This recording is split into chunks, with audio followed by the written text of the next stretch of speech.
Grappling with an uptick in identity theft, fraud, scamming and other computer-related crimes, Parliament is moving to strengthen laws against cybercrimes. The House of Representatives today started debating changes to the Cybercrimes Act. However, the parliamentary opposition believes more changes are needed to combat ongoing threats. Andrea Chisholm explains.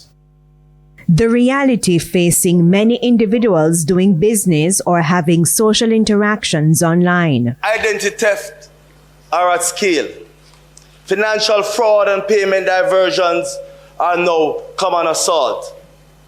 Harassment and extortion conducted through viral platforms and reputational destruction through synthetic media that can, Mr. Speaker, fabricate a person's likeness or voice with alarming realism is now the order of the day. And so tougher penalties are coming for cybercriminals.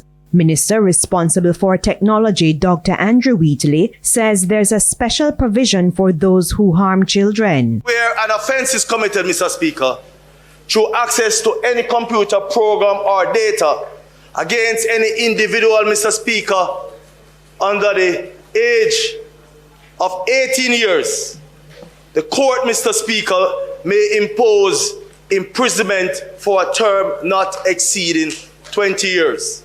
And if one publishes, for example, a nude image of an individual without their permission, Mr. Speaker, it creates the offense of publishing an intimate image without consent or being reckless as to whether consent has been given, Mr. Speaker. The clause defines intimate image to include content that is captured, generated, or created, Mr. Speaker. So we have to ensure that those who seek to hide behind a computer or a similar device cannot cause harm, malicious or otherwise, to the reputations of Jamaicans.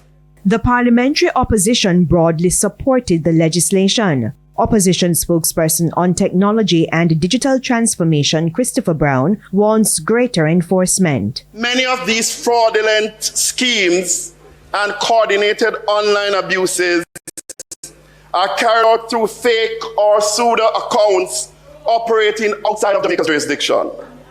For that reason, I wish to urge the government to give serious consideration to Jamaica's accession to the Budapest Convention on Cybercrime. This convention provides a proven framework for cross-border cooperation, mutual legal assistance, and the rapid exchange of digital evidence.